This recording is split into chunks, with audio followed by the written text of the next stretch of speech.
भेटीला हे आभाळ आलया.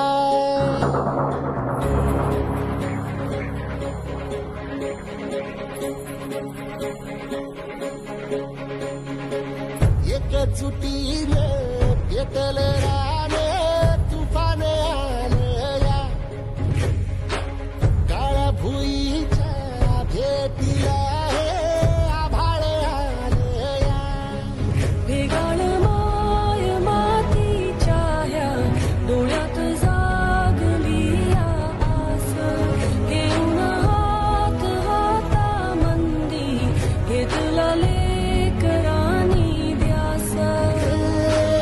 लई दिसानी भारल्या वाणी